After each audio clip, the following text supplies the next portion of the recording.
Olá, queridos, a paz, tudo bem? Eu quero lhe dar as boas-vindas em mais um culto de celebração. E olha que esse culto está poderoso. Nós teremos a ministração da Santa Ceia, então prepara os elementos, o pão, o suco, e daqui a pouco vamos celebrar juntos a ceia do Senhor. E depois desse culto, não desligue o seu televisor, porque tem uma programação mega especial para as nossas crianças. É o nosso Paz Kids e o Caio está ali fazendo uma linda abertura. Parabéns, Caio! Então eu quero desafiar você agora a enviar esse link para o máximo de pessoas que você puder. Nós temos um alvo e eu creio que é possível alcançarmos 500 inscritos em nosso canal. Já passamos de 400, então nós contamos com você para alcançarmos esse objetivo. Que Deus te abençoe, vamos louvar ao Senhor e tenha um excelente culto. Paz! Muito obrigado, Senhor, por estarmos na Tua presença, desfrutando da Tua graça. Queremos agora, Senhor, desfrutar dessa presença maravilhosa que habita em nós. Queremos agora que o Senhor possa estar visitando cada lar, cada família, Senhor, representando a Tua presença.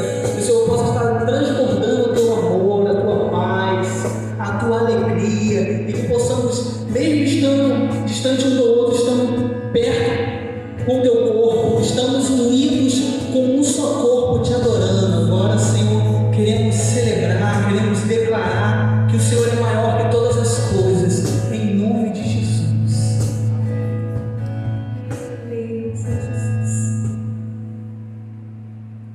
Tu és bem-vindo aqui em nosso coração. Toma direção, Deus, fogo consumidor, sem impedimentos, vem face a face, Senhor. Sopra em nós, Espírito, te queremos, Deus. Sopra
Tens liberdade aqui, Espírito de Deus, Espírito de Deus. Tens liberdade aqui, Espírito Santo, Espírito Santo. Tens liberdade aqui, Espírito de Deus, Espírito de Deus. Tens liberdade aqui, Espírito Santo, Espírito Santo. Eu sou tua casa, tua morada, eu sou teu lar. Mude as coisas de lugar, eu sou tua casa, tua morada, eu sou teu lar. Mude as coisas de lugar,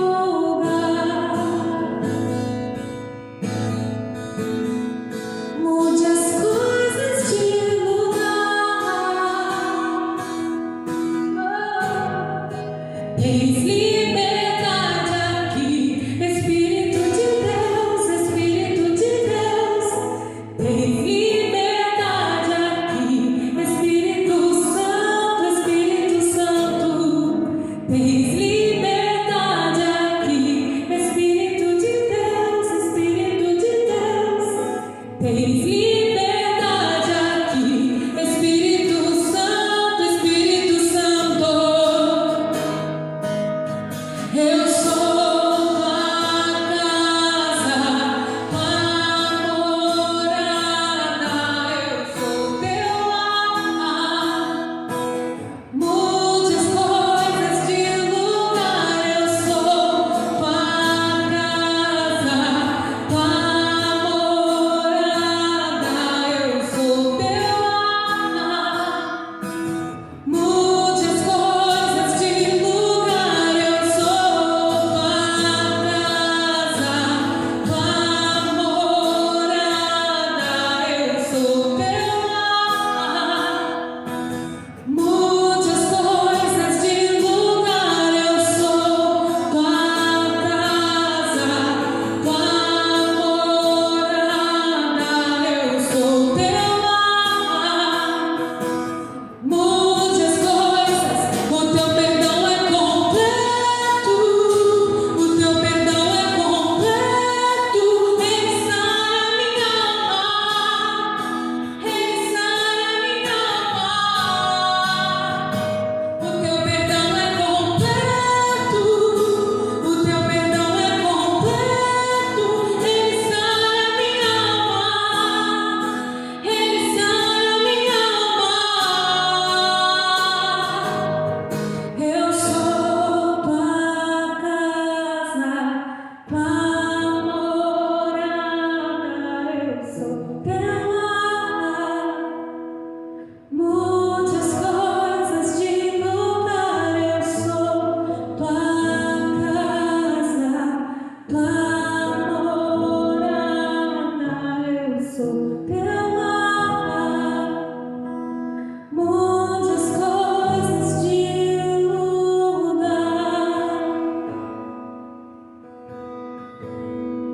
mude as coisas de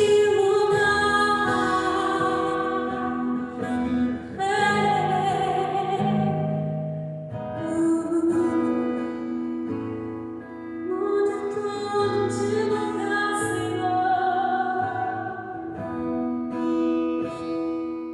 Pai, obrigado. Nós agora queremos com muita alegria celebrarmos a Santa Ceia. Então prepare aí os seus elementos, o seu pão, o seu suco.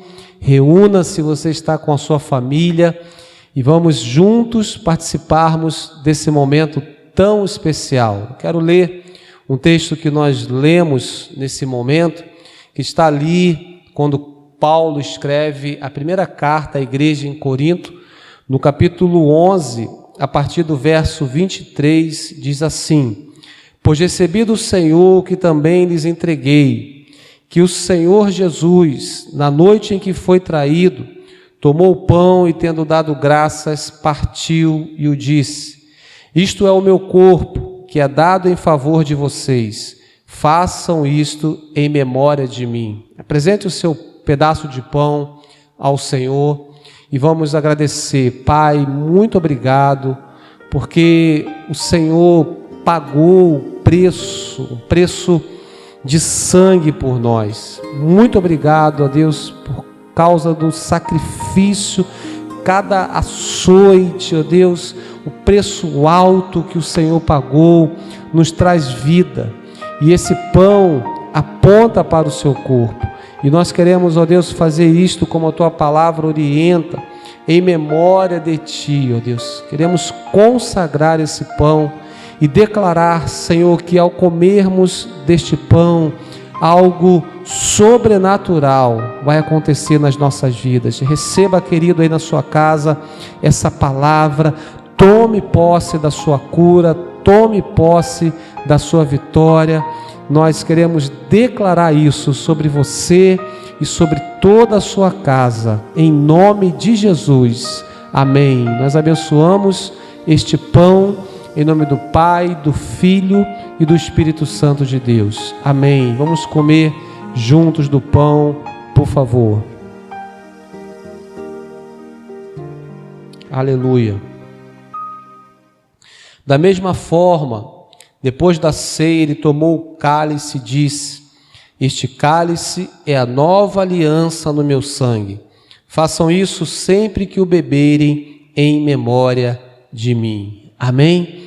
Nós temos uma aliança. Nós temos uma aliança uns com os outros e nós temos uma aliança com Deus. Então, esse é um momento especial onde nós temos a oportunidade de renovarmos esta aliança, de fortalecermos esta aliança. Eu quero declarar sobre a sua vida, sobre a sua casa, o amor e a bênção de Deus. Pai, muito obrigado pela aliança que nós temos contigo e pela aliança que nós temos uns com os outros. Muito obrigado pela tua igreja, Deus, que está reunida e celebrando a Santa Ceia agora online, ó Deus. Sabemos que, embora esse culto seja online, o teu Espírito Santo se faz presente neste lugar, se faz presente na casa do meu irmão, da minha irmã, e nesse momento tão especial que nós estamos celebrando a vida através da Santa Ceia. Nós queremos consagrar esse cálice em nome do Pai, do Filho e do Espírito Santo de Deus. Amém. Amém. Vamos beber juntos, por favor. Glória a Deus. Você pode declarar algumas palavras de louvor, de gratidão, algumas palavras que engrandeçam o nome do nosso Deus Todo-Poderoso. Obrigado, Jesus. Obrigado porque hoje já não existe mais nenhuma condenação sobre nós. Obrigado porque todos os nossos pecados foram perdoados e hoje nós temos vida e vida em abundância. Nós louvamos o teu nome e te agradecemos em nome de Jesus. Amém. Amém, queridos. Deus te abençoe. Um beijo no seu coração e vamos dar continuidade ao nosso culto. Pai, nós te louvamos por esse momento tão especial que nós tivemos de louvor, de adoração. Te louvamos pela celebração da Santa Ceia. Obrigado pelo perdão dos nossos pecados e pela vida que nós temos em Ti. Muito obrigado, que o Senhor receba toda a adoração, toda a honra e toda a glória em nome de Jesus. Amém. Amém, queridos. Glória a Deus. Que bom nós estarmos juntos nesse culto de celebração tão abençoado, esse louvor tão poderoso e a ministração da Santa Ceia. Que bom que você está conectado conosco. Eu quero assim pedir que você esteja enviando esse link para o máximo de pessoas que você puder e vamos juntos fazermos uma onda de evangelização. Seja um evangelista virtual, né? E utilize essa ferramenta poderosa. E agora chegou o momento muito especial, o nosso momento conexão. Prepara aí a sua câmera, eu quero que você poste essa foto nas suas redes sociais, nos grupos da igreja. Nós temos uma meta de chegarmos a 500 inscritos no nosso canal. Já passamos de 400, então eu conto aí com o seu empenho, com a sua ajuda, para chegarmos a 500 pessoas inscritas em nosso canal. Então aproveite esse momento, tire uma foto bem legal e poste nas suas redes para a glória de Jesus. Eu vou contar até 3 e você vai ter 1 minuto para fazer isso. Preparou? Vamos lá? 1, 2, 3. Minuto, conexão.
Glória a Deus, estamos de volta agora para esse momento muito especial do nosso culto, o momento do ofertório, onde nós temos o privilégio de contribuir, de expressar a nossa gratidão. E como é o primeiro domingo do mês, eu quero ler o texto que está ali em Provérbios, capítulo 3, versos 9 e 10. Diz assim a palavra de Deus: honre o Senhor com todos os seus recursos e com os primeiros frutos de todas as suas plantações. Percebe, querido, que aqui está a chave para sermos abençoados. Honrar o Senhor com todos os nossos recursos e dando a Ele o primeiro, dando a Ele as nossas primícias. E o verso 10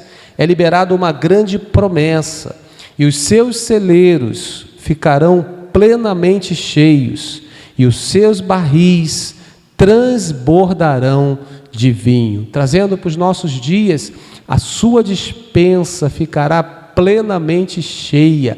A prosperidade, a provisão do Senhor vai ser sempre uma realidade na sua vida. Quando nós cumprimos princípios, quando nós obedecemos a palavra de Deus, as promessas se cumprem nas nossas vidas e na nossa casa. Então não abra mão de ser um dizimista, de ser um ofertante, de expressar a sua gratidão a Deus, não somente por tudo que Ele tem feito, mas principalmente por aquilo que Ele é, pelo que Ele representa para nós. Você pode fazer isso agora mesmo, usando o QR Code. Você vai fazer uma transferência, ou ao longo da semana você pode ir até uma casa lotérica, uma agência bancária e fazer o seu depósito, ou mesmo uma transferência. Eu tenho certeza que Deus vai continuar abençoando a sua vida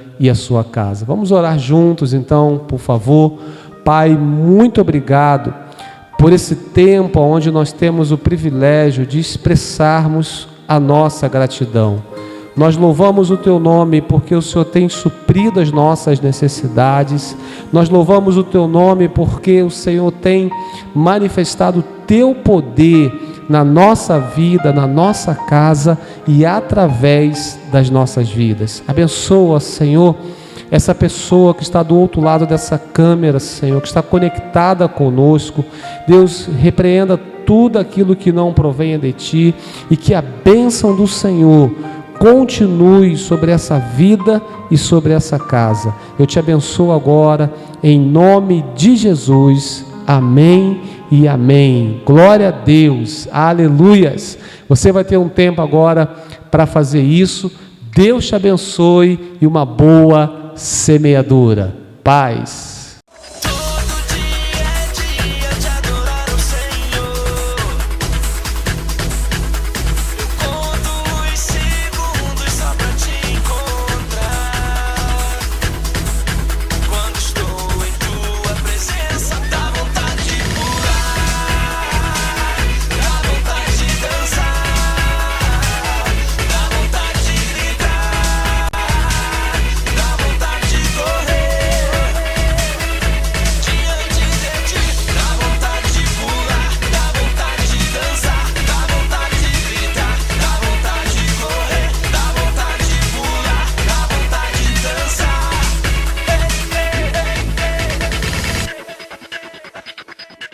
Olá pessoal, o Paz de Deus está começando. Fique ligado no que vem por aí.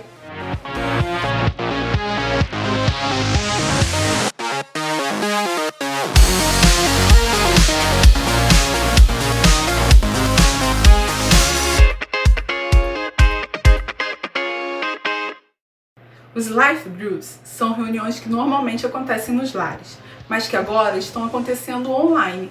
Tenho certeza que existe um ideal para você e para sua família. Acesse o nosso QR Code através do celular ou o nosso link para mais informações. Toda segunda-feira temos um encontro marcado com os nossos pastores Lúcio e Heloísa, online pelo Zoom. É o nosso treinamento de liderança. Você não pode ficar de fora. Antes de eu ir, deixa seu like, compartilhe esse vídeo e se inscreva no nosso canal. Não deixe de nos acompanhar nas nossas redes sociais. Agora fique com uma ministração poderosa da Palavra de Deus.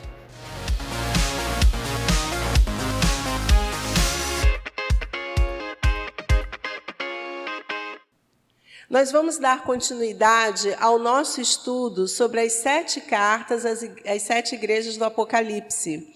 Hoje nós vamos falar sobre Tiatira. E o nosso tema será que as aparências enganam? Você é enganado pelas aparências?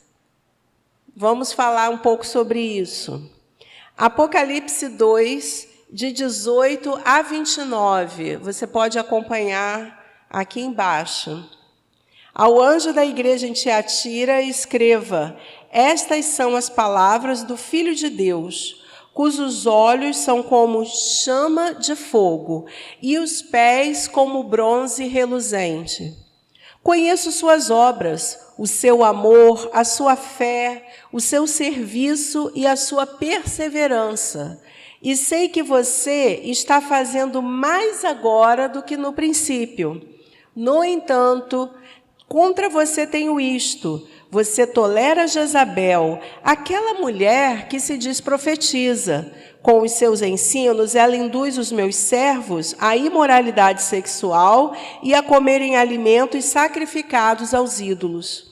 Dei-lhe tempo para que se arrependesse da sua imoralidade sexual, mas ela não quer se arrepender. Por isso, vou fazê-la adoecer e trarei grande sofrimento aos que cometem adultério com ela, a não ser que se arrependam das obras que ela pratica.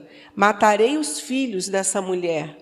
Então todas as igrejas saberão que eu sou aquele que sonda mentes e corações, e retribuirei a cada um de vocês de acordo com as suas obras. Aos demais que estão em Tiatira, a vocês que não seguem a doutrina dela e não aprenderam, como eles dizem, os profundos segredos de Satanás, digo: não porei outra carga sobre vocês. Tão somente apeguem-se com firmeza ao que vocês têm, até que eu venha. Aquele que vencer e fizer a minha vontade até o fim, Darei autoridade sobre as nações. Ele as governará com cetro de ferro e as despedaçará a um vaso de barro. Eu lhes darei a mesma autoridade que recebi, a autoridade do meu Pai. Também lhe darei a estrela da manhã. Aquele que tem ouvidos, ouça o que o Espírito diz às igrejas. Essa é a nossa quarta mensagem sobre as cartas às igrejas do Apocalipse, e nós vamos falar sobre Tiatira. Tiatira era uma cidade que ficava numa região mais remota, numa região chamada Lídia. Era um lugar de passagem, era um lugar de comércio. Inclusive, Tiatira é mencionada em Atos 16:14, quando nós lemos sobre Lídia, que se entregou a Jesus através da pregação do Evangelho emitida pelo apóstolo Paulo, quando estava em Filipos. E Lídia provavelmente era uma representante desse centro comercial, porque diz a Bíblia que ela era vendedora de púrpura. E Tiatira era uma região onde se vendia tecidos, tinturas, bronze. Era uma região de muito comércio. E essa região ficava na rota comercial entre a Ásia e a Europa. Lídia, inclusive, foi a primeira pessoa a se converter da Europa. E provavelmente, como diz o texto em Atos 16, você pode ler posteriormente, que ela e sua casa foram batizados, então provavelmente eles fundaram a igreja de Tiatira, é o que se acredita. A primeira coisa que eu gostaria de falar, além desse lado histórico, era uma cidade que não tinha grandes templos, não era um centro religioso, não era um centro político, como nós vimos nas outras cidades, porém era um centro comercial. E esse centro comercial, eles tinham agremiações, cada comerciante precisava fazer parte desses grupos que organizavam o comércio da região. Só que cada um desses grêmios, dessas agremiações, ofertavam sacrifícios a um deus pagão. Então, essa era uma questão que estava sendo assim muito trabalhada com os irmãos da igreja, principalmente à luz de uma mensagem enganosa. E essa mensagem enganosa que o Senhor Jesus aponta na carta era sobre uma certa profetisa que estava pervertendo o Evangelho, indo contra a santidade, contra a pureza que Deus requer dos seus filhos. Então, eles estavam se envolvendo com imoralidade sexual, eles estavam se envolvendo com prostituição, com o adultério espiritual. O que é o adultério espiritual? Eles estavam se envolvendo com a idolatria, porque no Velho Testamento nós vemos que o Senhor ele tem Israel como a sua noiva amada. E toda vez que Israel se afasta do Senhor para ir atrás de outros deuses, o Senhor ele se sente como um marido que foi rejeitado, abandonado pela sua esposa. O livro escrito pelo profeta Oséias retrata a igreja como aquela que abandona o Senhor e vai atrás de outros maridos, de outros deuses. Então, o adultério espiritual se refere à idolatria. E era algo que essa igreja estava, infelizmente, deixando que acontecesse, como diz o texto, nós vamos aprofundar, eles estavam tolerando essas práticas na igreja. E o Senhor abomina a idolatria, o Senhor abomina o pecado. Então, nós vamos ver como que o Senhor se revela à igreja. A primeira coisa que nós vemos, no verso 18, ao anjo da igreja em Tiatira escreva: estas são as palavras do Filho de Deus, cujos olhos são como chama de fogo e os pés como bronze reluzente. Ao contrário da igreja de Pérgamo, que o Senhor se apresenta como aquele que tem a espada afiada de dois gumes para cortar todo o engano e ir direto ao coração deles. Aqui em Tiatira, o Senhor se apresenta como aquele que tem olhos de fogo, olhos que vão além das aparências. E por que o Senhor se apresenta assim? Se você olhar novamente em Apocalipse, lá um pouquinho após esse texto, o Senhor diz: conheço suas obras, o seu amor, a sua fé, o seu serviço e a sua perseverança, e sei que você está fazendo mais agora do que no princípio. Gente, essa era uma igreja que expressava amor, fé, serviço e perseverança. E mais, eles estavam fazendo mais agora do que no princípio, ou seja, era uma igreja que estava em crescimento. Aparentemente, você poderia falar: que bênção! Se você vivesse naquela época, quero ir para Tiatira, porque Éfeso tinha a questão do amor. Eles eram ortodoxos na palavra, mas o amor deles, eles precisavam praticar o amor, voltar às primeiras obras. Depois nós vimos Esmirna, que é o amor sacrificial. De repente você fala: não quero ser sacrificado, eu quero uma coisa um lugar que eu possa servir ao Senhor sem tanta perseguição.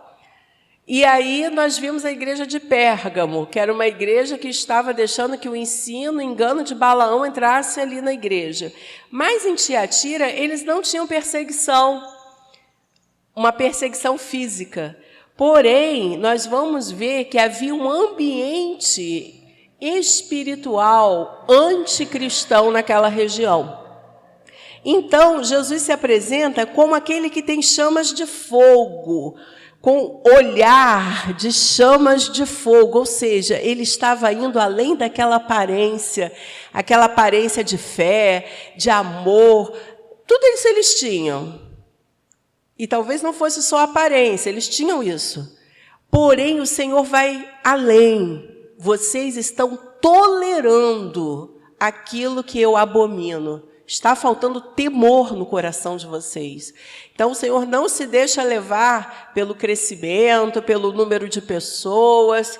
Não, Ele vai na essência, no coração daquela igreja. Jesus, Ele sempre vê o essencial. Hebreus 4,13 diz: nada em toda a criação está oculto aos olhos de Deus.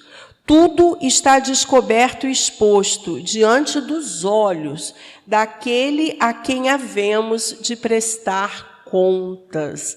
O Senhor, não se engane, Ele vê tudo, todas as coisas. Ele sabe tudo o que acontece dentro do nosso coração, dentro da nossa mente. E é isso que o Senhor quer atuar. É ali que o Senhor quer realmente exercer poder dentro de nós. O Evangelho de Jesus, ele é um evangelho que ele tem que ser vivido de dentro para fora. E quando ele vem implodindo e vem transformando as nossas vidas, até que ele se expressa de uma forma corajosa, de uma forma amorosa, com uma alegria, que é uma alegria espontânea, não é manipulação, porque aquilo vem de dentro para fora. E, mais uma vez, o Senhor ele também se apresenta não apenas com olhos de fogo, como fogo reluzente, mas como bronze. Bronze reluzente, seus pés como bronze reluzente. A Bíblia diz em Isaías 66, 1 e 2, assim diz o Senhor, o céu é o meu trono e a terra o estrado dos meus pés.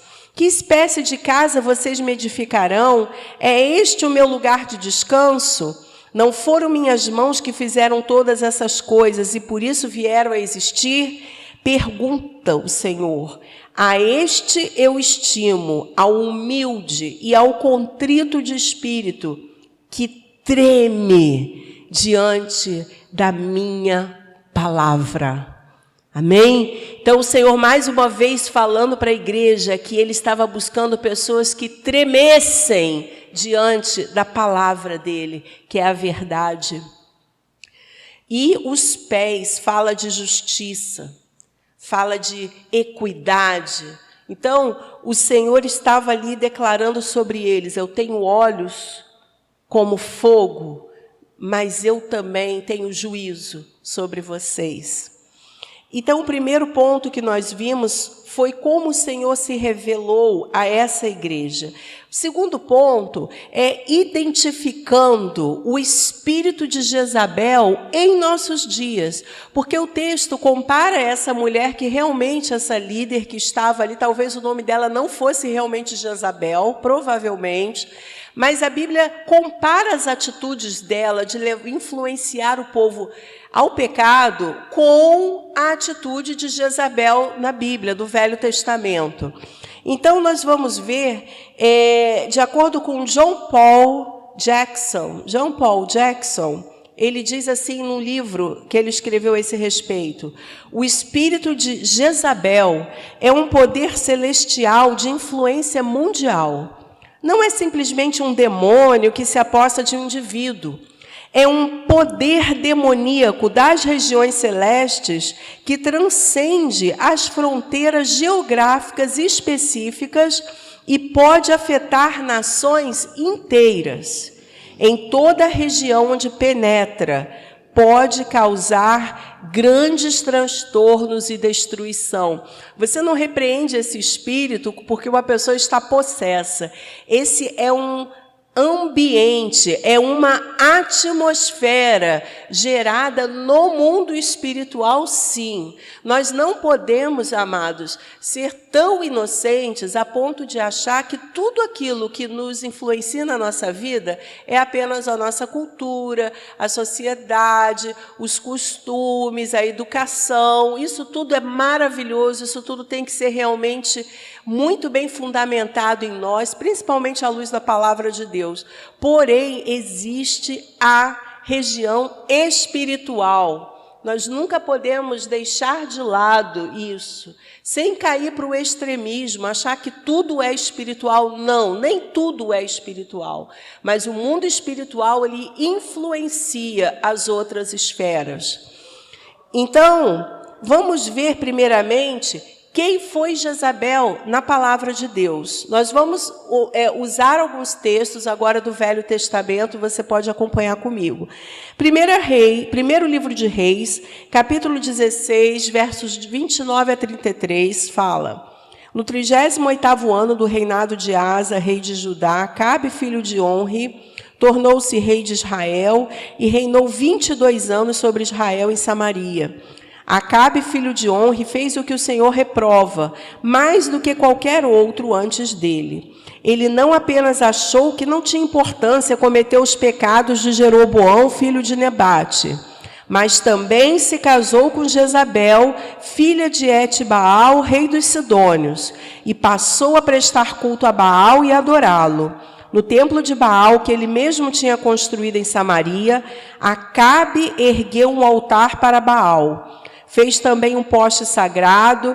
Ele provocou a ira do Senhor, o Deus de Israel, mais do que todos os reis de Israel antes dele. Nós vamos usar Jezabel como uma metáfora, uma figura para poder compreender aspectos das regiões espirituais que nós vivemos hoje na igreja atual, com a influência espiritual dessa atmosfera perversa.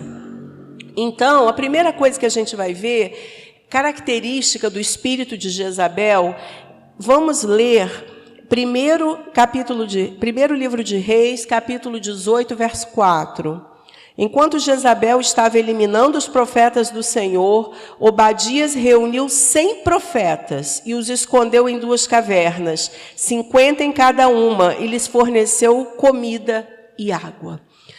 Jezabel, ela era uma rainha que adorava Baal e Astarote. E ela era dedicada a esses deuses. Com isso, ela se associou a Acabe, que era um rei extremamente corrupto, já estava fora da vontade de Deus, antes mesmo de se casar com ela, a Bíblia fala isso.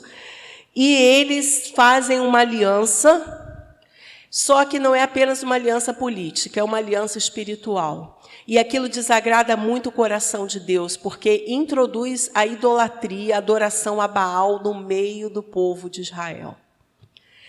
E isso entristece, isso traz muito zelo no coração de Deus. E ele levanta Elias.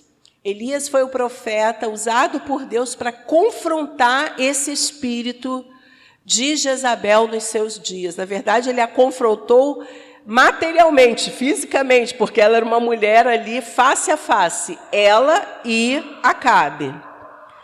Aqui diz que ela, primeiramente, a primeira atitude dela foi eliminar os profetas do Senhor. Primeira característica que a gente vê em relação a esse espírito de Jezabel é a destruição da referência de liderança dentro da casa do Senhor. Infelizmente, nós vivemos um tempo em que nós vemos muitas coisas que não deveriam estar acontecendo e que Deus tenha misericórdia, que Deus julgue.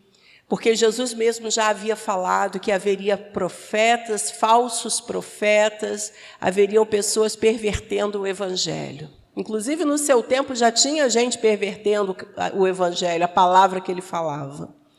Então, amados, nada disso deve nos surpreender. Porém, não é da vontade de Deus que isso aconteça. Então, quando existe um outro texto também, que o rei Jeroboão, ele recebeu um profeta na sua casa, no seu palácio, 1 Reis 13, 4-8, e ele se levanta contra esse profeta que havia declarado sobre ele uma palavra de juízo. Eu vou pular um pouco, e ele diz assim, ele diz para esse profeta, prendam-no. Mas o braço que ele tinha estendido ficou paralisado e não voltava ao normal. Além disso, o altar se fendeu, as suas cinzas se derramaram, conforme o sinal dado pelo homem de Deus por ordem do Senhor. Então o rei disse ao homem de Deus, interceda junto ao Senhor, o seu Deus, e ore por mim, para que meu braço se recupere. O homem de Deus intercedeu junto ao Senhor, e o braço do rei recuperou-se e voltou ao normal. O rei disse ao homem de Deus, venha à minha casa e coma algo, e eu o recompensarei. Mas o homem de Deus respondeu ao rei, mesmo que me desse metade dos seus bens, eu não iria com você, nem comeria, nem beberia nada nesse lugar. Esse realmente é um homem de Deus que não se deixou cooptar pelas alianças que poderiam sujar a sua posição como profeta, mas não é isso que a gente muitas vezes vê. Infelizmente, por causa dessas alianças, dessas associações, por causa do pecado, a gente vê líderes caindo. E a gente precisa ter muito temor a Deus. Porque esse espírito de Jezabel, ele deseja destruir a autoridade, a moral, os sonhos, a saúde, levantar calúnias, difamações, que infelizmente, muitas vezes, não poucas vezes, infelizmente, são verdadeiras. Porém, nós temos que ter muito temor no nosso coração e não abandonar a nossa posição como líderes. Há pessoas que têm largado o ministério porque têm medo, porque estão sendo expostas. Mas eu quero dizer para você que aquele que levantou você como líder, ele também vai te sustentar. Sempre. É só você permanecer fiel. Precisamos ser obedientes. A palavra de Deus diz em 1 Coríntios 10, 12, assim, aquele que julga estar firme, cuide-se para que não caia. Então, nós temos que ter temor do Senhor como líderes e honrar a nossa posição. Isso é se levantar contra esse espírito de Jezabel. Um segundo aspecto que nós vemos a respeito desse ambiente contrário ao Evangelho, contrário à palavra de Deus, é infiltração e medo. 1 Reis 18:19 diz: agora convoque todo o povo de Israel para encontrar-se comigo no Monte Carmelo, e traga os 450 profetas de Baal e os 400 profetas de Azerá que comem à mesa de Jezabel. Então, ela tinha profetas, eram 400 de Azerá e 450 de Baal, que comiam a sua mesa. Aí você tem 850 profetas que ela alimentava. E se infiltrou, realmente entrou. E o povo passou a adorar a Baal. Vamos ler também um outro texto que fala sobre essa infiltração maligna em Neemias, capítulo 4, de 10 a 13. Eu vou falar o que estava acontecendo aqui. Neemias estava levantando o povo, organizando o povo para a construção dos muros de Jerusalém. E nesse momento, no capítulo 4, é registrado todo o capítulo, que eles começaram a sofrer intimidação dos inimigos que queriam se infiltrar e trazer medo no meio deles. Então diz assim o texto, nos versos de 10 a 13. Enquanto isso, o povo de Judá começou a dizer: os trabalhadores já não têm mais forças, ainda há muito entulho. Por nós mesmos não conseguiremos reconstruir o muro. Os nossos inimigos diziam: antes que descubram qualquer coisa ou nos vejam, estaremos bem ali no meio deles. Vamos matá-los e acabar com o trabalho deles. Os judeus que moravam perto deles 10 vezes nos preveniram: para onde quer que vocês se virarem, saibam que seremos atacados de todos os lados. Por isso posicionei alguns do povo atrás dos pontos mais baixos do muro, nos lugares abertos, divididos por famílias, armados de espadas, lanças e arcos. Neemias, ele conclama o povo a se armar, porque a ameaça era real. Eles realmente poderiam ser atacados. Mas o Senhor estava mostrando a Neemias uma estratégia de guerra, de como ele deveria se posicionar. Se você ler comigo, novamente, 1 Reis 19:2, Jezabel mandou um mensageiro a Elias para dizer-lhe que os deuses me castiguem com todo o rigor, caso amanhã, nesta hora, eu não faça com a sua vida o que você fez com a deles, que houve aquela situação dos profetas de Baal, que ele fala: se Baal é Deus, que desça fogo do céu, se Deus é Deus, e na verdade o Senhor é que fez com que o fogo do céu descesse e consumiu todos ali, tudo. E Jezabel ficou furiosa e foi ameaçar o profeta. Amados, é esse ambiente em que as pessoas se sentem acuadas, sentem que estão sendo infiltradas no seu ministério. Estou falando para a igreja, na sua igreja local. Às vezes, o seu próprio irmão solta uma palavra que vem te desestimular. Ele não sabe, muitas vezes, que pode ser usado por Satanás, né, pelos demônios, para poder trazer uma palavra negativa e jogar um banho de água fria em você. Mas você precisa permanecer firme. Nós precisamos ser corajosos. E olha, ser cristão hoje é realmente uma posição de muita coragem. Sempre foi. Mas vamos falar do nosso contexto hoje. Ser cristão, você falar: não, eu sou cristão, eu sigo a Jesus, eu vivo o Evangelho, é realmente ter uma postura de muita ousadia. E Josué 1:9 nós lemos: não fui eu que lhe ordenei, seja forte e corajoso, não se apavore, nem se desanime, pois o Senhor, o seu Deus, estará com você por onde você andar. Salmo 91 diz também que cairão 1000 ao meu lado, 10.000 à minha direita, mas eu não serei atingido, porque o Senhor está comigo. Há promessas na palavra de Deus. Não temas. Dizem que não temas tem na Bíblia 365 vezes. Eu não sei se isso é verdade. E que isso contaria para cada dia do ano. Você vai acordar e você vai declarar: Senhor, eu não temerei porque Tu estás comigo. Todos os dias da nossa vida. Enfrente aquilo que te amedronte. O medo virá, mas resista ao medo com a palavra do Senhor, com a fé e com a presença do Senhor em sua vida. Um outro aspecto que nós vemos desse ambiente que foi muito levantado por Jezabel nos seus dias, e nós vemos também nesses dias, que é a violência. Em 1 Reis 21, de 11 a 14, eu não vou ler por causa do tempo, mas você pode ler posteriormente, fala sobre Nabote. Nabote tinha uma vinha, e Acabe queria aquela vinha, e ele falou que não, que era consagrada ao Senhor. Então, Jezabel faz uma situação, levanta caluniadores e ordena a morte daquele homem, e ele é morto, e é uma morte terrível.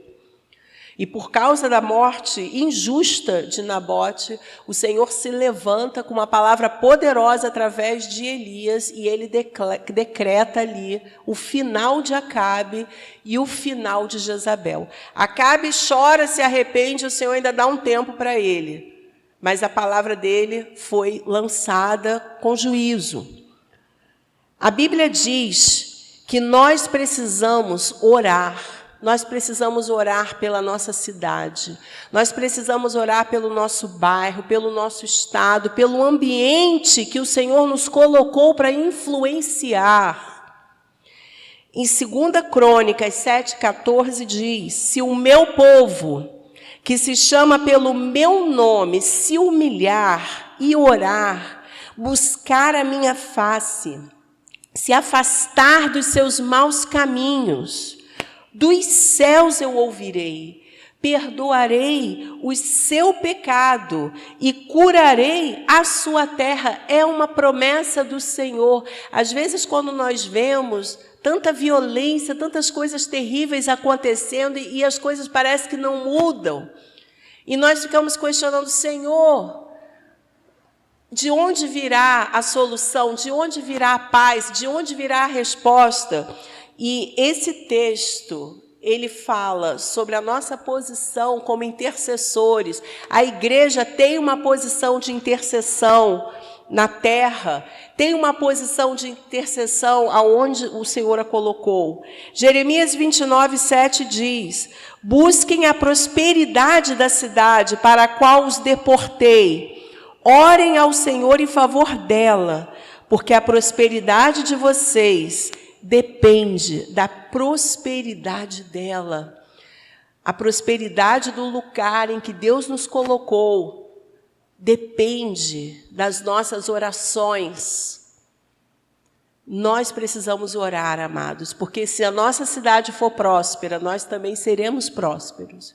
Nós também teremos uma vida mais tranquila e mais feliz. Isso é possível? Sim, é possível. Nós precisamos acreditar e praticar isso. O quarto ponto que nós vamos ver é o ataque às crianças. A adoração a Baal, Astarote e Moloque era feita com sacrifícios de crianças.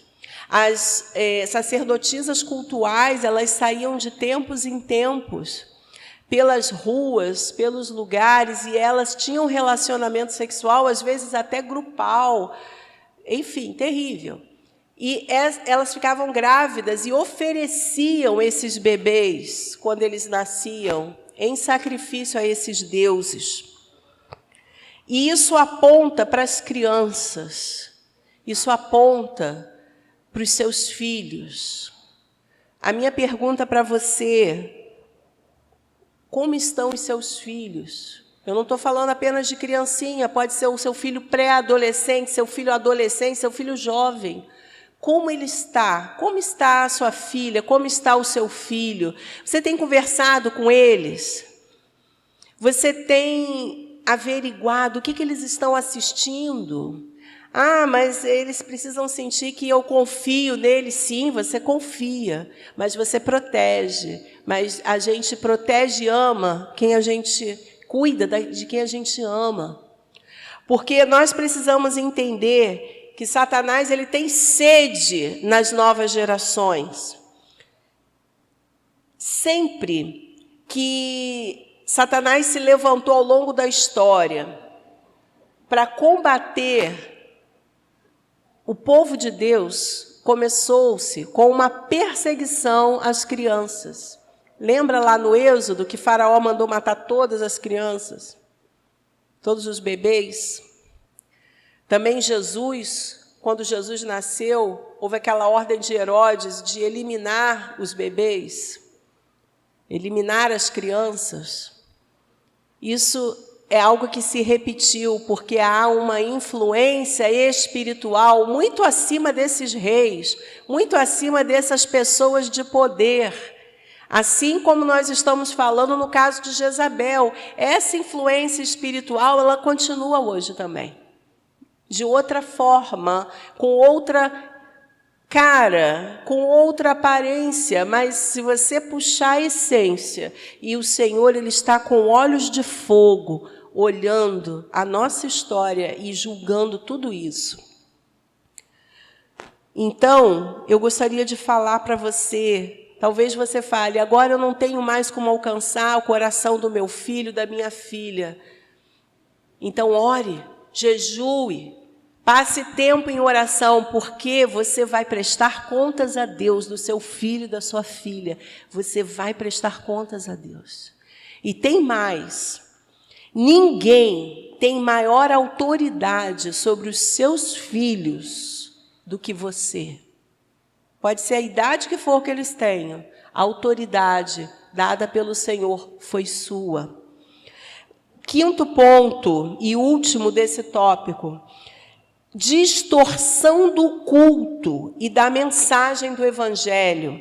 2 Timóteo 4, de 1 a 5 diz: na presença de Deus e de Cristo Jesus, que há de julgar vivos e mortos por sua manifestação e seu reino, eu o exorto solenemente, pregue a palavra, esteja preparado, a tempo e fora de tempo, repreenda, corrija, exorte com toda paciência e doutrina, pois virá o tempo em que não suportarão a sã doutrina, pelo contrário, sentindo coceira nos ouvidos, segundo os seus próprios desejos, juntarão mestres para si mesmos. Eles se recusarão a dar ouvidos à verdade, voltando-se para os mitos. Você, porém, seja sóbrio em tudo, suporte os sofrimentos, faça a obra de um evangelista, cumpra plenamente o seu ministério. A distorção do culto a Deus, as pessoas vão para as igrejas e, às vezes, ou muitas vezes, eu prefiro pensar que não é muitas vezes, elas não estão ali com um coração desejoso de ter um encontro com o Senhor, de celebrar a vida, mas estão pensando em muitas outras coisas. O culto a Deus, ele precisa ser restaurado no nosso meio. Parece até um contrassenso. Nós precisamos entregar a nossa vida ao Senhor no altar. E que o culto seja um culto como um sacrifício vivo, santo e agradável a Deus. Um culto racional, um culto inteligente, um culto de entrega, em que eu reconheço que Deus é o Senhor de tudo. E a volta, a mensagem do Evangelho, porque ele diz, faça a obra de um evangelista. Amados, o Evangelho é a vida de Deus para nós. O Evangelho, a mensagem de Jesus, os ensinamentos de Jesus. Nós precisamos nos aprofundar e viver essa mensagem, porque o que a gente hoje vê é uma distorção do Evangelho. Hoje as pessoas não querem mais, elas inverteram, buscar o reino de Deus em primeiro lugar e a sua justiça, e todas as coisas serão acrescentadas. Mateus 6,33. As pessoas estão invertendo isso. Elas estão buscando tudo ao seu lado para acrescentar, para depois buscar o reino de Deus. Estão invertendo a ordem. Essa filosofia de felicidade o tempo todo, porque eu quero ser feliz, e às vezes a pessoa até usa a palavra de Deus, eu e minha casa serviremos ao Senhor. E o seu vizinho? E os seus parentes mais distantes? E as pessoas que moram, que trabalham com você? Então, há um evangelho hoje totalmente fora daquilo que Jesus ensinou, egoísta, egocêntrico, humanista, antropocêntrico. Nós não podemos aceitar isso. Isso tudo faz parte dessa atmosfera espiritual contrária à palavra de Deus. E para concluir, a direção de Jesus à igreja ainda hoje é o terceiro ponto. O Senhor fala para essa igreja, depois que ele expõe a questão do engano de Jezabel, daquele espírito nos corações, daquela influência maligna. Tão somente apeguem-se com firmeza ao que vocês têm, até que eu venha. Aquele que vencer e fizer a minha vontade até o fim, darei autoridade sobre as nações. Ele as governará com cetro de ferro, as despedaçará a um vaso de barro. Eu lhes darei a mesma autoridade que recebi, a autoridade do meu Pai. Também lhe darei a estrela da manhã. Então, o Senhor, ele promete a nós que ele fala, fiquem firmes.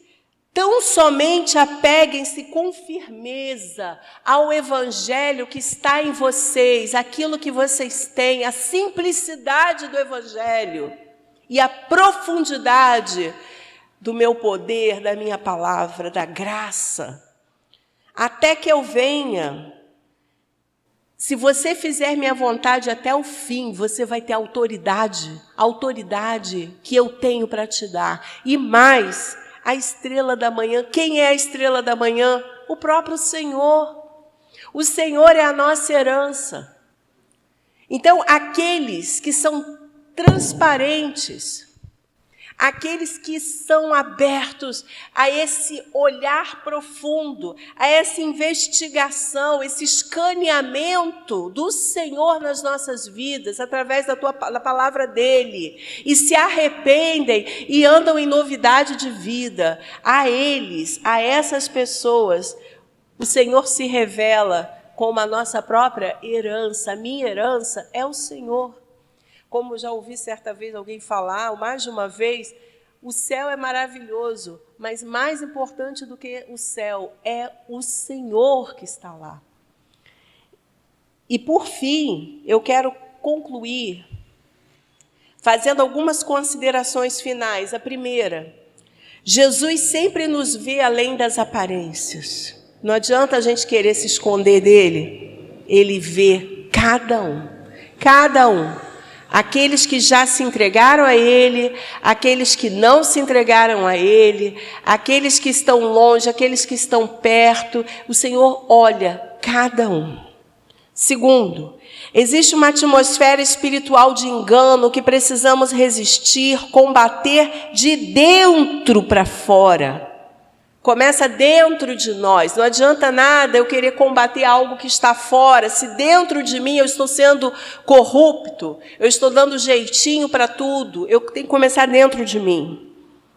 A mensagem do Evangelho de Cristo precisa ser restaurada em nossos corações.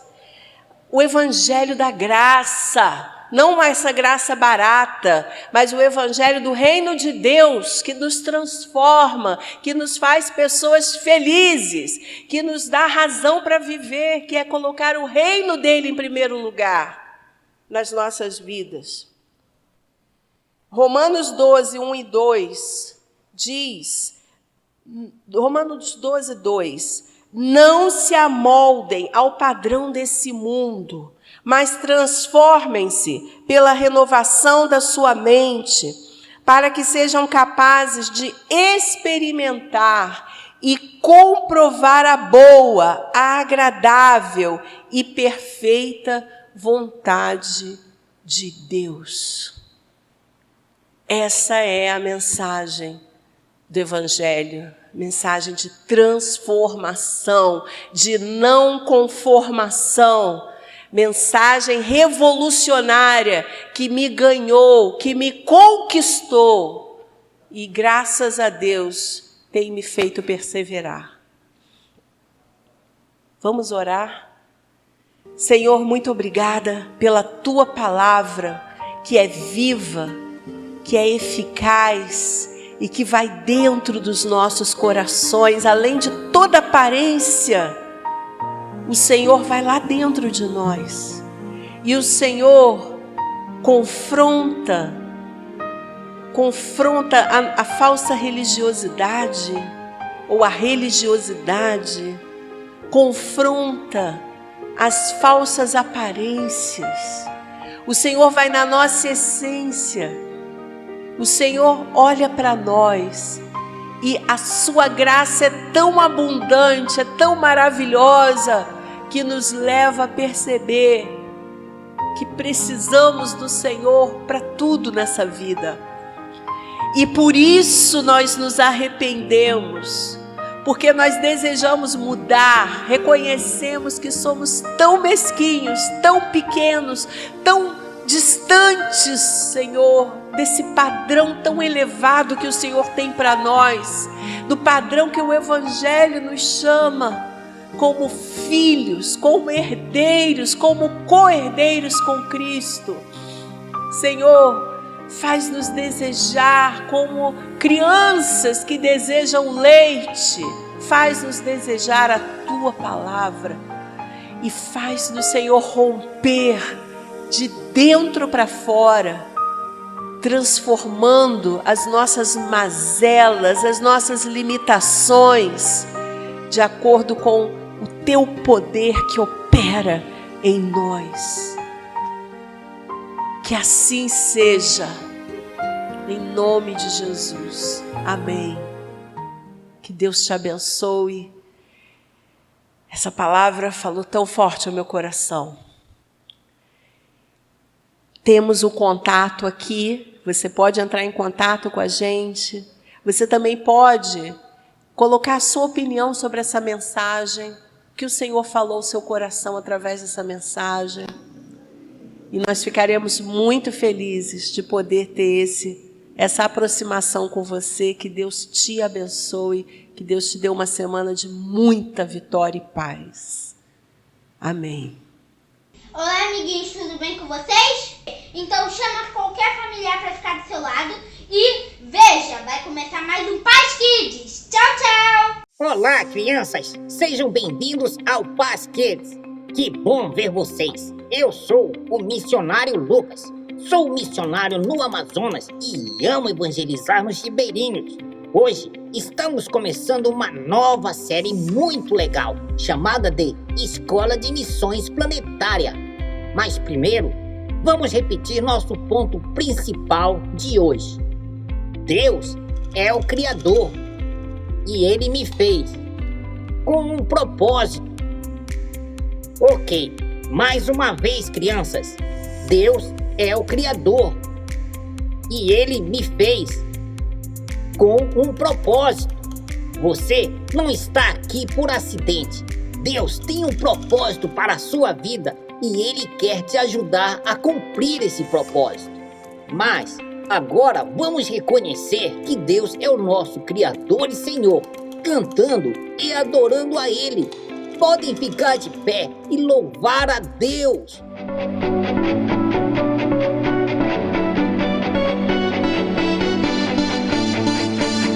Ao ouvir tua voz, a escuridão se vai. Eu acredito sim. Você chamou meu nome, eu descobri tua paz.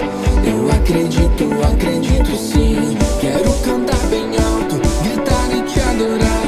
Nada vai me parar. Com todo fôlego cantarei.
Com toda a minha força eu te adorarei. Deus, és tudo pra mim. Tudo começa e termina em ti.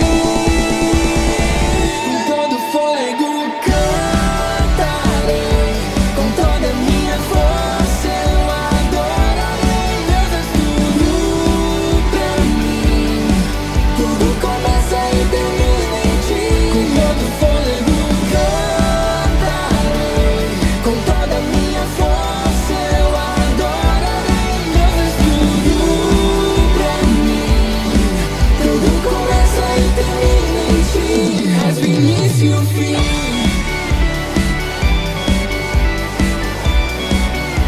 Yeah, és o início e o fim. És o início e o fim. Yeah.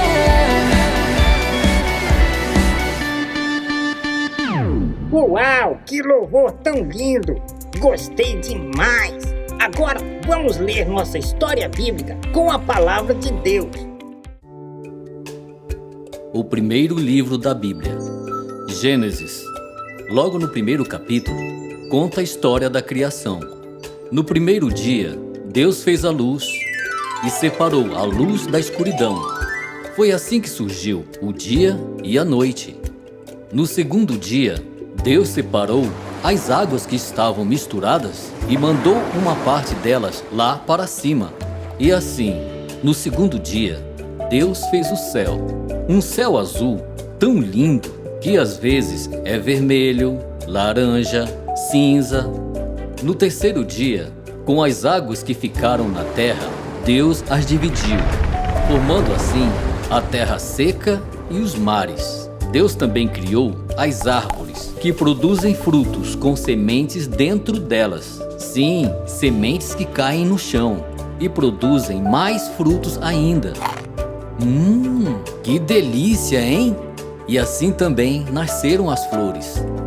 No quarto dia, Deus viu que nos céus não tinha nada. Então, ele decidiu fazer o sol para iluminar o dia. Mas do outro lado da terra, enquanto estava escuro e também não tinha nada, Deus fez a lua e as estrelas para iluminarem a noite. No quinto dia, Deus criou os répteis, as tartarugas, os sapos e todos os peixes como o tubarão, a baleia, o salmão, a sardinha, o bagre, e criou ainda todas as aves do céu, todos os pássaros que conhecemos, com todas as suas cores e seus lindos cantos. No sexto dia, Deus criou os animais do campo, das florestas e todos os animais selvagens, como onças e leopardos, girafas e elefantes, e todos os animais que conhecemos. E no sétimo dia, Deus descansou. Sim, Deus é o nosso Criador e Ele tem um propósito para todos nós. Agora, vamos ver como Joshua, Cristina, Amanda e Abraão iniciam as suas aulas na Escola de Missões Planetária.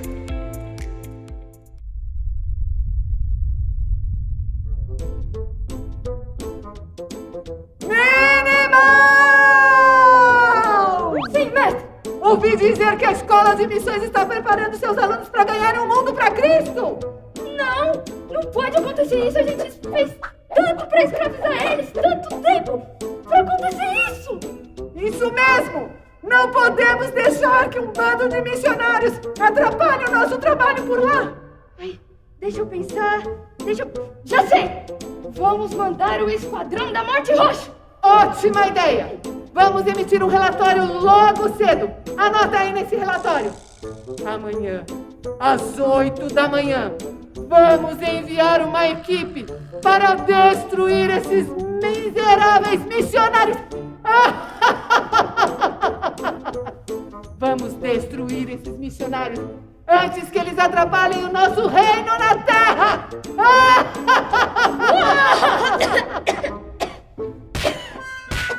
Anda logo, minhoca mole!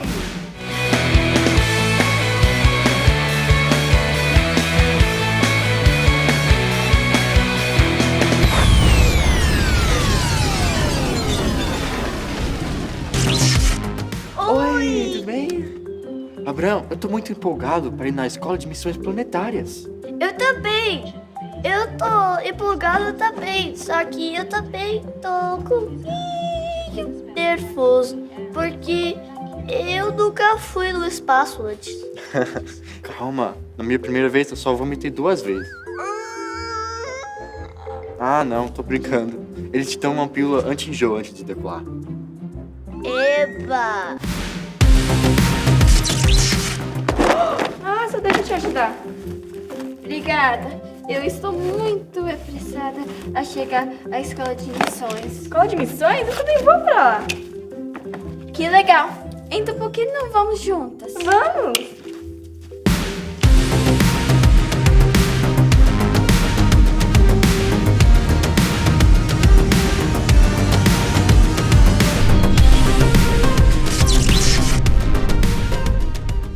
Uau, a Terra é muito linda. É verdade. Em Gênesis, fala que Deus criou os céus e a terra. Eu não sou um acidente. Deus me fez para fazer algo top. Isso mesmo. Nosso ponto principal hoje é Deus é o Criador e Ele me fez com um propósito. Vamos repetir o nosso ponto principal. Deus é o Criador. Deus é o Criador. E Ele me fez. E Ele me fez. Com um propósito. Com um propósito. Uau, Amanda! Olha como as estrelas e a Terra são lindas! São mais lindos do que imaginei. Sabe, isso me lembra muito Gênesis 1 e a criação do mundo. Porque Deus fez tudo lindo e com propósito. Bem-vindos à Escola de Missões Planetárias! Gente, aqui vocês vão aprender a como amar melhor a Deus, quem Deus é, sobre o pecado e como o pecado é tão horrível. E aí, vocês vão poder ser missionários para alcançar as pessoas do mundo para Jesus. Que coisa top, não é verdade? Então, eu sei que cada um de vocês sonha em começar uma base missionária em algum lugar do mundo. Eu quero perguntar para você, Josh, onde você vai começar uma base missionária? Eu gostaria de fundar uma base missionária na Amazônia para alcançar aos ribeirinhos. Que demais, Joshua! Eu sei que Deus vai te usar grandemente para alcançar todas aquelas pessoas inalcançadas com o Evangelho. Parabéns! E Cristina, onde você vai fundar uma base missionária? Eu quero fundar uma base na Ásia. Eu quero alcançar as bilhões de pessoas na Índia, na China e no Japão. Que legal, Cristina! Eu sei que Deus vai te usar poderosamente lá, onde tem tantas pessoas carentes por Deus. Parabéns! E você, Amanda, onde Deus vai usar você? Eu quero fundar uma base na Europa. Que tremendo, Amanda! Eu sei que a Europa, no passado, mandou muitos missionários, mas hoje eles estão muito carentes por Deus também. Que top! Deus vai te usar poderosamente. Parabéns! E Abraão, aonde você quer fundar uma base missionária? Eu quero fundar uma base missionária na África. Uau, na África, sim. Também outro lugar que precisa tanto de Jesus. Gente, eu tô muito empolgado. Vai ser demais essa escola pra vocês. Oi, Cris. Ai, Amanda, você tá fazendo o quê? Então, eu tô decorando meu versículo do dia. Qual é o versículo? Versículo, então, lembra ontem quando a gente chegou aqui e a gente viu as estrelas e tudo bem? Eu fiquei muito inspirada, então eu comecei a decorar Gênesis 1:1. No princípio, Deus criou os céus e a terra. Ah, que legal! Esse é um jeito muito bom de deixar o versículo realmente colar na cabeça. Por quê? Cantar. Cantar? Verdade, isso parece muito legal. Então bora lá. Vamos, gente! Hoje o nosso versículo é Gênesis 1:1. Vocês estão preparados? Vamos lá! No princípio, Deus criou os céus e a terra. No princípio, Deus criou os céus e a terra. Vamos lá, gente! Gênesis 1:1. Deus é grande e é o criador de tudo. No princípio, Deus criou os céus e a terra. Ok, gente, na lição de hoje, a gente vai aprender as 4 verdades do plano da salvação. Oi, Abraão, você tem uma pergunta? Por que é chamado as 4 verdades? Muito boa pergunta. É que as 4 verdades do plano da salvação são as verdades que a gente encontra na Bíblia de como ser salvos e também de como cumprir os propósitos de Deus nas nossas vidas. E legal, né? Vocês estão prontos para aprender as 4 verdades do plano da salvação? Sim! Então, quem sabe aqui qual é a primeira verdade do plano da salvação? Sim, Amanda? Deus me ama. Isso mesmo. Deus ama tanto cada pessoa que Ele fez. Né? Nós somos a criação de Deus e Ele nos ama de todo o seu coração. Muito, muito bem. E quem sabe a segunda verdade mais importante do plano da salvação? Sim, Abraão. Todos nós pecamos. Perfeito. Nenhuma pessoa é perfeita. Todos nós pecamos e todos nós carecemos da glória de Deus. Não somos perfeitos, como nós precisamos de alguma ajuda de Deus. Quem sabe qual é a terceira verdade mais importante? Sim, Cristina? Jesus morreu por mim. Isso mesmo. Então Jesus veio e se tornou uma pessoa. Deus mandou ele se tornou uma pessoa e ele morreu na cruz para tirar todos os nossos pecados de nós. E você sabe que a Bíblia até fala que ele se tornou pecado por nós. Que coisa incrível, né? E por isso que nós podemos ser salvos. Que coisa maravilhosa. Então o que eu preciso fazer para poder receber isso? Quem sabe da 4ª verdade mais importante?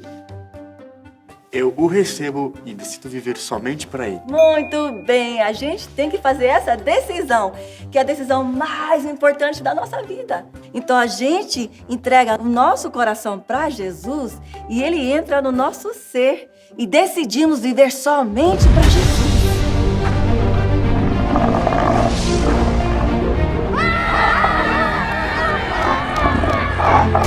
Olha que o inimigo não quer que vocês aprendam, sabe? As 4 verdades. Em nome de Jesus, para! Maior é aquele que está em nós do que aquele que está no mundo. Nem está escrito, nenhuma arma fechada contra nós prosperará. Deus nos conduzirá em triunfo. E também está escrito: eu sou mais que vencedor.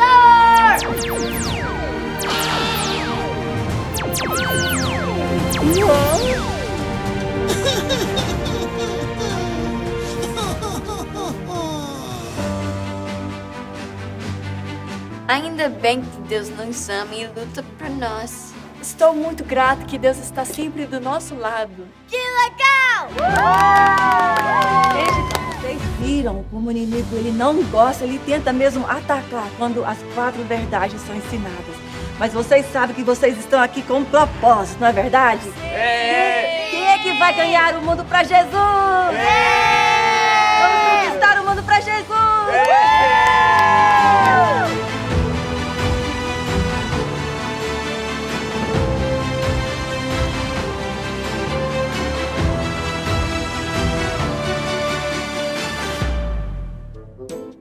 Mestre! Diga, animal! O senhor não sabe o que aconteceu. Conte logo! O esquadrão voltou. E aí, qual foi o resultado? Conte! Sério, eles não conseguiram fazer nada. Derrota! Não! Essa escola de missões é mais perigosa do que eu imaginava!